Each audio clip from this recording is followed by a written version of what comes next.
What is up and is going on, guys? Simpzy here, and welcome to another episode of my FIFA 14 Chelsea career mode. In today's episode, we have a match against Manchester United, and then later on in the episode, we have a match against Tottenham Hotspur. Before that match against Tottenham Hotspur, however, we have the transfer deadline day.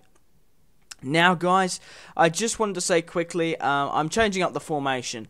Obviously, I did mention that in the last episode. I just felt like that what was it, a 4-2-3-1 formation? I don't know. Zlatan didn't feel comfortable up front by himself. And you would think it'd be perfect having so many creative midfielders. You could just bomb it up to him. He'll be making runs. But I feel like I need another person up there. And that's why I signed Karim Benzema. So basically, I'm going through here and changing up the team. Basically, I'm just going to quickly tell you how I'm going to play the starting 11. So obviously, we've got Peter Cech in goal. We can also bring back Courtois if needed. But if we do a second season of this, that's probably what I'm going to do. We have Danilino on the right back. We've got David Luiz, the OP bastard. He gets better in every single FIFA, I swear. So we're keeping him. Career mode favourite by me. We do have Tim Cahill. I said, fuck, that's an insult to Australians. I said Tim Cahill in the last episode. I do remember that. But we do have Cahill in the centre-back role. We have Aqueta in the centre defensive mid role. We're playing a 4-1-2-1-2 formation as well. We have Matic, who I'm really excited to be playing with. I probably would have signed him if he didn't actually play in the update, because we did need a holding centre defensive mid. We got Willian on the right side. We've got Eden Hazard on the left. I'll be interested to play with Thorgan maybe later on this season if he goes up a bit. We have Oscar, the young Brazilian, in the cam, and he's going to be feeding it to none other than Zlatan Ibrahimovic and Karim Benzema. So it's obviously disappointing to see that Zlatan has gone down to an 89 overall, which is kind of shit. And I did say in the first video that he's probably going to go down to an 87. We'll see. We've only played one game with him. He's gone down to an 89. It's made me a little bit uneasy. But guys, you know what? Fuck it. It's my career mode. I can really do whatever I want. Yeah, and basically, what are we going to spend the money else on? We've got a fantastic set of goalkeepers. We could have upped the defense, but you don't really need that good defenders. You just need solid ones. You don't need to go spend 50 million on Sergio Ramos, which is probably going to do the same job as Cahill. So if I can point, you're better off buying strikers. And I'm going to enjoy playing with Zlatan. I haven't played with Zlatan in the Premier League, and neither has he. Obviously, there was no fucking point to bringing centre defence midfielders because we've got an abundance of them. But strikers, we do have Karim Benzema, who's going to go up in stats for you guys. And on the substitutions, we've got Mark Schwartz in goal. He's the reserved as well.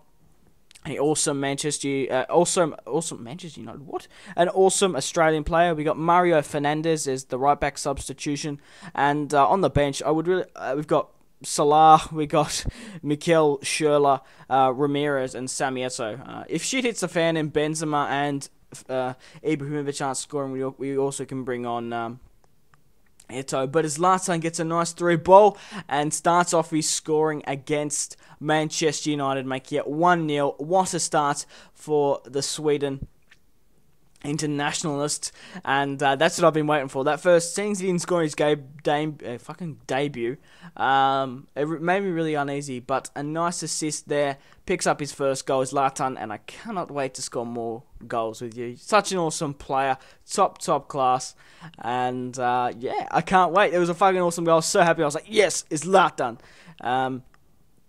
Awesome stuff. So guys, before this video, because I was kind of talking a lot, I forgot to mention that we have a lot of transfers that went through, and I haven't mentioned the other top deals. So obviously we've sold Cole to Atletico Madrid for 4.9 million.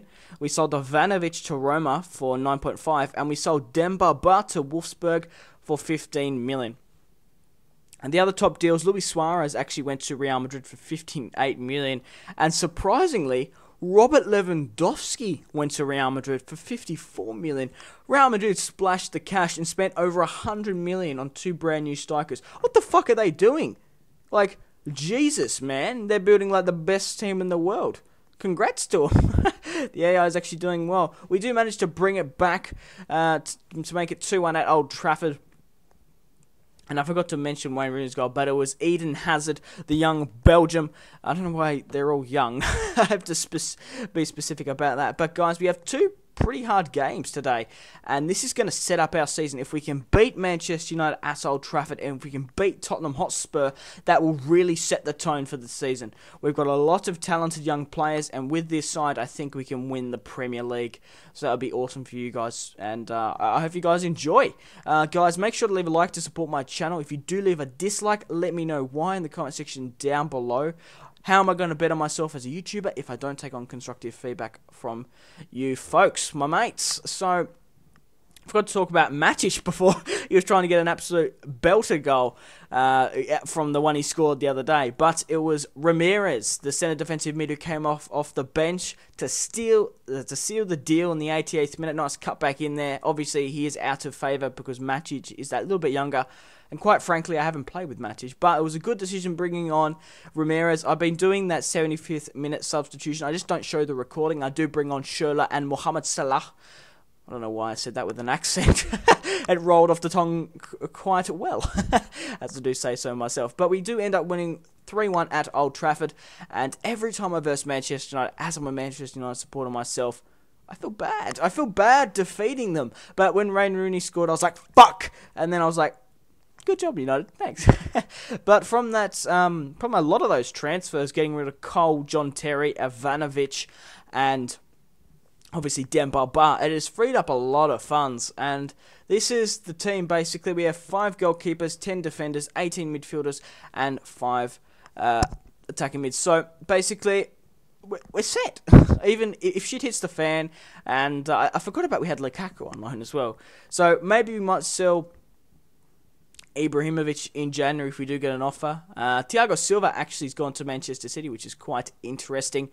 Mascherano actually signed for Manchester United. Unfortunately, he came off to a loss on probably his debut, I would say. But there's the team. We obviously loaned out Aki and Furuz to fucking Arsenal, which really does surprise me.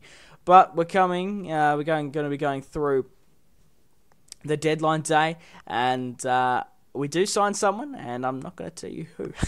It's going to be a surprise. But guys, I do apologise. You can't make everyone happy. And Gnabry actually signed for Barca, which is a real interesting decision. They picked him up quite young, so whether or not he's going to make the first team of Barca. But obviously, Zlatan is still the highest paid player of the window. Now, I did offer a lot of players. I thought, let's bring in another striker. Why the fuck not?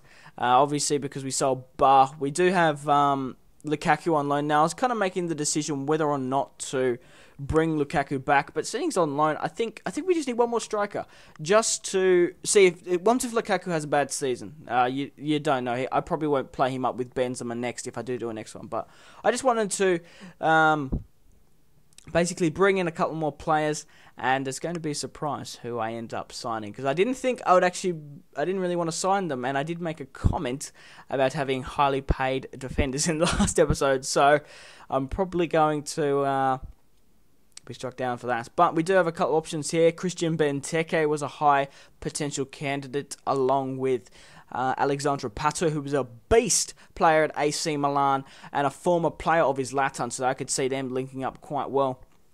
But we do manage to sign Marcelo in the dying hours of the transfer window for 25 million. And Marcelo, in my personal opinion, is the best left-back in the world in this game at the moment.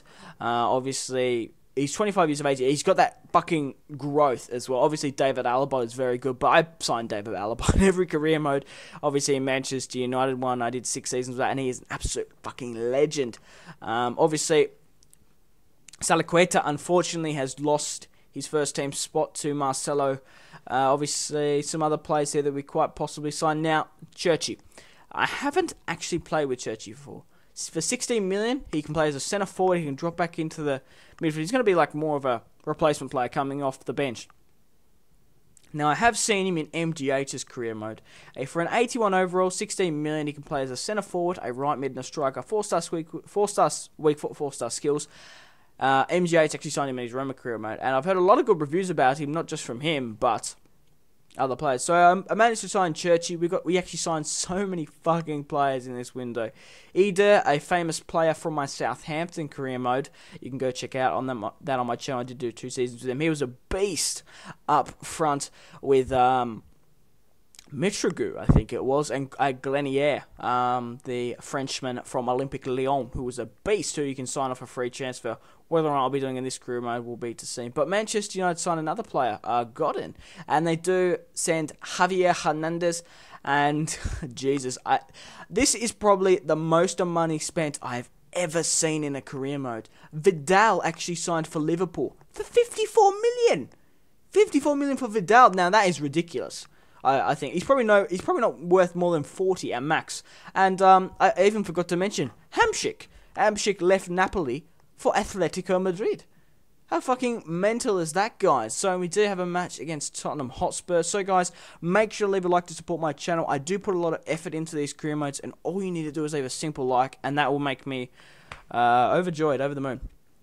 Because I really do enjoy your guys' feedback, and above all, leave in the comment section down below players you'd like me to sign. Unfortunately, if we didn't sign your player that you wanted to see or suggested, you can't really help everyone, and I feel bad about that. But guys, we have a lot of exciting talent at Chelsea, and I cannot wait to bring some more footage to you guys, and it's gonna be awesome. I'm really enthusiastic about this career mode, and I can't wait to bring it to you. We're currently winning 4-0 in the Barclays Premier League, so we're off to a good start. If we can beat Tottenham Hotspur, that really does set the tone for our season. So we've won over Hull City, which is obvious. We really do need to win, probably more than 2-0 to be quite frank. But we do beat Manchester United at Old Trafford, which is very hard in career mode. 3-1, and if we can beat Tottenham, we're going to go to the other side of London. Sorry, obviously I'm not from the UK. I don't know that specific geography, but guys, unfortunately, we do get off to a bad start. We do concede 1-0 against fucking Tottenham, and there was Sandro, the other Brazilian, in that team. But Benzema gets pulled down, and that is a penalty straight to the spot, my friend. And is he going to get a red card? We'll just see about that. Not the ref pulls a yellow, but Paulinho is a cunt. I'm sorry, I couldn't think of any other words. But Zlatan steps up against Lloris. How's he going to go? Where's he going to go? Zlatan goes straight down the middle and scores another goal for Chelsea, bringing it back 1-1. Lloris had no fucking chance. Go back to France, you prick. I'm sorry, I just insulted French people and their league. But I'm so happy that Zlatan brings it back to 1-1. And that really does. Like I said, we need to win this match. I was going at it. We need to cement our season. Obviously, that penalty was rather lucky, as Zlatan goes straight down the middle. And that's what Zlatan would do. I reckon, be a little bit cheeky like that. But guys, we've still got the rest of the match to contend with, and without that penalty, we haven't really had that much other chances. But we do get a through ball here from Zlatan. The 31-year-old still has pace, and he puts it just wide of the bottom half of the net. Benzema, being a creative midfielder, sends through Churchy. And fucking Churchy on his debut. And I forgot to mention, in the Manchester United career mode that I did, Newcastle United signed Chelsea, and I knew that's why I was trying to mention, like, it wasn't just MGH and other people actually saying. I've actually seen Churchy play. He played for Newcastle, and he scored a belter of a free kick, and that was in the final of the Newcastle. I think that was like the FA Cup or Capital One Cup. You can go back and watch the Manchester United career mode. Actually, I might put a link in the description to that free kick because he scored a belter. But surprisingly, the player I signed in the dying hours of the transfer window, Churchy, came on and scored for us and brought Chelsea to win 2-1 against Tottenham fucking Hotspur. So guys, thank you very much for watching. If you watched all the way through, I really do appreciate it. Make sure to leave a like to support my channel, and above all, go out and have a fantastic rest of your day. Thank you very much, guys. Goodbye.